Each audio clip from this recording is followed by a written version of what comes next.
Good morning. We are extremely pleased that you are here. It is good to come together for the purpose of co-creating. Do you agree? You are knowing what you are wanting? And you are enjoying the fantastic contrast that prods you into that awareness?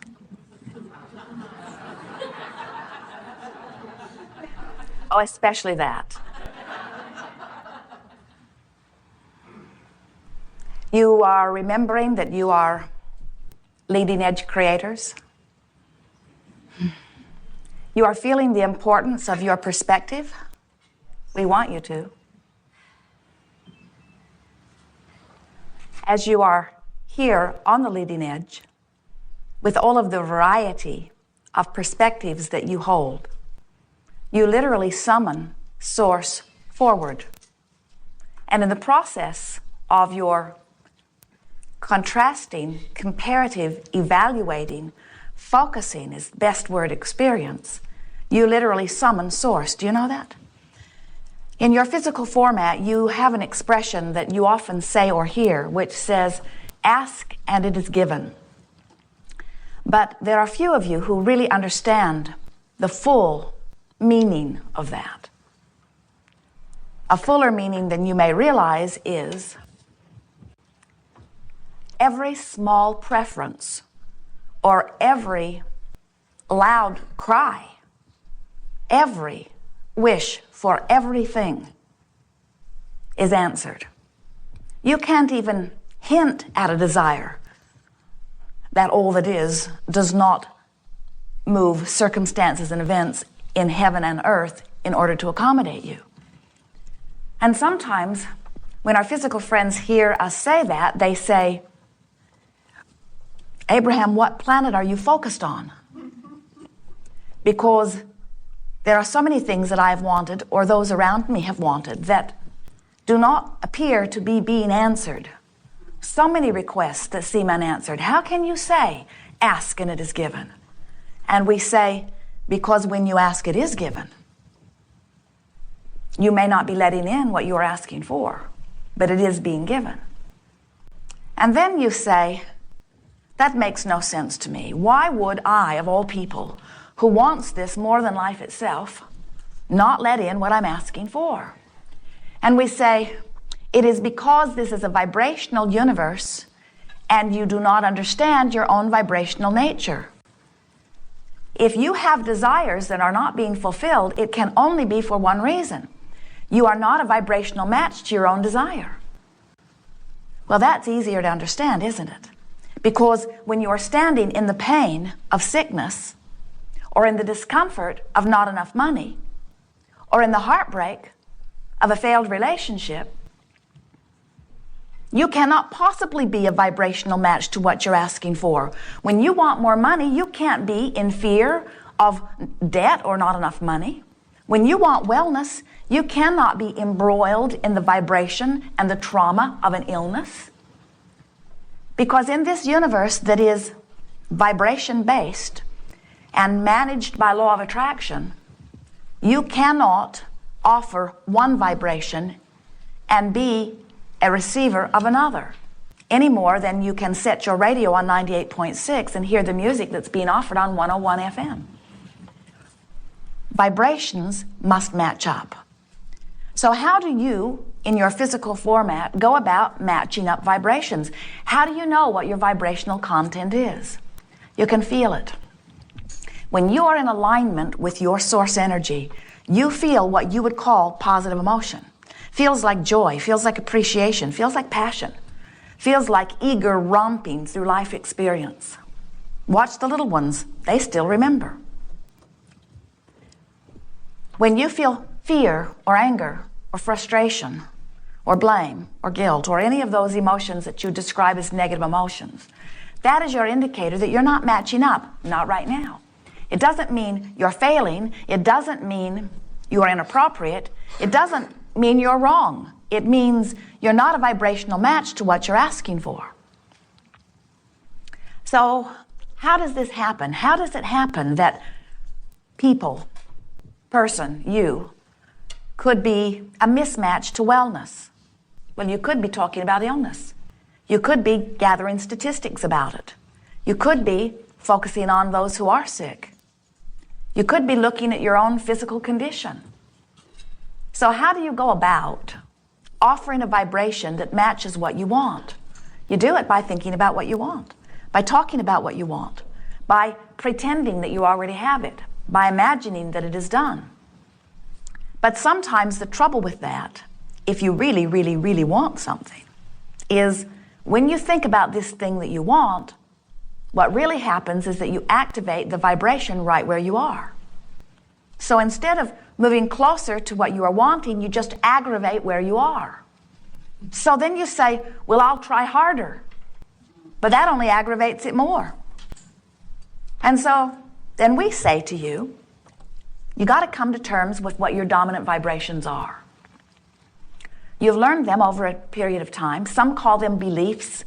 Some call them core beliefs. That makes them sound really unchangeable. We prefer to call them dominant vibrations, and we even prefer to explain that the reason that a vibration is dominant is just because you've practiced it quite a bit. In other words, you've activated that thought on a pretty regular basis, and law of attraction is helping you out by now bringing you more thoughts that are like the thought that you keep activating, until pretty soon that's just the easiest way for you to go. Not because you want to, not because it's the best thing for you, not even because it feels good, but just because that's what you've been doing. So when we ask you, of these choices, which feels more like you? In this set of dominant beliefs, when you think of money or abundance, financial abundance, does it feel like freedom and adventure to you, or does it feel like struggle? Does the subject of money feel like elation or fear?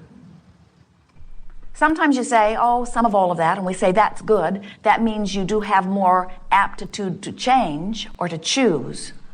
When we ask you about your dominant relationship, does it feel like fun or bondage? When we ask you about your body, do you feel sure-footed? Do you feel vulnerable?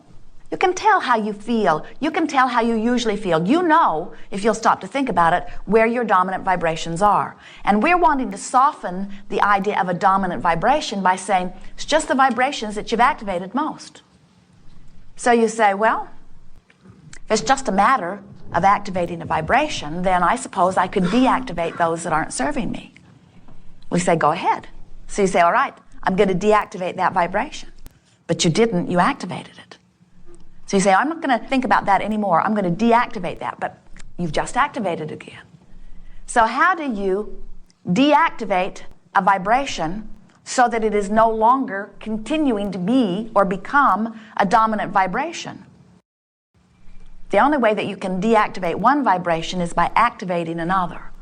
Because this is a universe that is based on inclusion, not exclusion. So when you say yes to something, you include it. When you say no to something, you include it. So when you say, I'm not going to activate you anymore, you've just done it. And the more you don't want to activate it, the more you activate it. There's a war on drugs, a war on terrorism, a war on crime, a war on teenage pregnancy, a war on cancer, a war on all kinds of things, and every one of them getting bigger. Because humans keep thinking they can push hard enough against that thing they do not want and that they will eventually obliterate it in their attention to it. And we say, it could not be more backwards. You must deactivate that which you do not want by activating that which you do want. So as Esther listens to us, and she listens to you, and she listens to herself, and she realizes that even today, with all that she has learned from us and all that life has taught her, is that there are some things still where she carries a vibration from way, way, way, way back. And every now and again, something happens that causes it to come alive again, to reactivate within her. So one day, she got all huffed up, and she's pounding on whatever she was standing next to, and she said, I can damn well choose what is my dominant vibration. I can choose. And we said we had hoped you would feel more positive about it.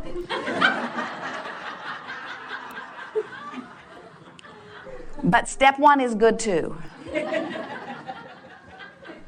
Because you do have to reach this place where you decide you're going to choose. And when you decide you're going to choose, what that means is you're going to start directing your thought. You are going to start setting vibrations in motion. You're going to deliberately choose the sequence of thoughts until law of attraction can get hold of it and help you along. And before you know it, you are offering vibrations deliberately rather than by default. And when you begin to offer your vibration deliberately, then you can proudly proclaim, and you will feel it from the very fiber of your being, that you are a deliberate creator. It turns out that what deliberate creating really is allowing the well-being that is natural to you. But it's not the easiest thing in the world to allow the well-being that is natural to you when you're already standing in the middle of something that you don't want, because almost all of you give most of your vibrational offering in response to something that you're observing. So if you're standing in the middle of something that pleases you, then you're offering a vibration that matches it and you're attracting more like it. But if you're standing in the middle of something that doesn't please you, then you're offering a vibration that matches it and you're attracting more like it. What we notice as we watch so many of you is that you are living very good lives. The basis of your expectation is really in a very good place. Look at how you live. There is so much more that is working in the way you want it to than is not.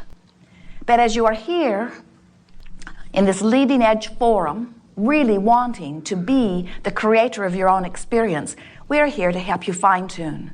Because from our perspective, there is no reason ever that you should live anything other than that which you are choosing to live. We just want you to know what you are choosing and how you are choosing it. We want you to know that everything that is manifesting in your experience, every emotion that you feel, you are choosing. Sometimes it doesn't feel like it, you say, and we say, well, that is only because you are not choosing enough on purpose to recognize when you are not choosing on purpose. In other words, if you are just giving your attention to whatever is out there, there's a lot of things out there. There are pleasing things and not pleasing things. So in order to help you sort of sort that out, we have some questions for you. And we would like you to choose. You can speak out loud if you want to. It doesn't matter if you do. We would like you to choose of these two choices, which feels more like you. Do you choose truth or not truth? Truth.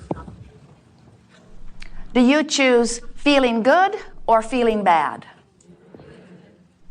Do you choose truth or feeling good? We hear your words. We read your vibration. It's a mind twister, isn't it? Because you never really thought about it in that way. You've been trained to tell the truth. And you want to feel good.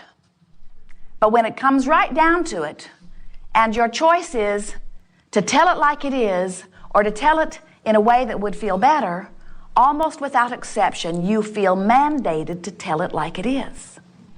And what we're wanting to help you to realize is that if you keep looking at what is and offering a vibration in response to what is, nothing can change for you because the universe is responding to your vibration. So if you observe and then vibrate and then receive in response to your vibration, you do not have control. You have to offer a vibration because you choose to offer a vibration, not because there is some fact or evidence.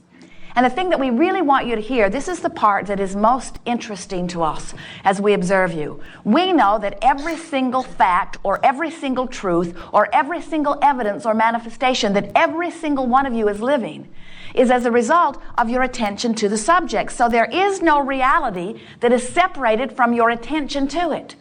So why do you let someone's attention to something that you don't want, which created some reality that you don't want, that became some truth that has nothing to do with you, why do you let that then be the thing that you think you should give your attention to? That's like saying, I should think the thought that I don't want to think, that makes me feel the way I don't want to feel, that will give me the manifestation that I don't want to manifest because somebody else did. And we say, what has that got to do with you? And you say, well, it's true. And we say, there are a lot of things that are true that you do want, and there are a lot of things that are true that you don't want. Don't you think it's time you began to choose which of those you offer a vibration about? We do. We know it is what you intended as you came forth into this physical body. You did not say, I will go forth and give my attention to any old thing, achieve vibrational harmony with all kinds of things wanted and not wanted, and then I will live the struggle of human life. And the better I do in the struggle, the greater reward will be at the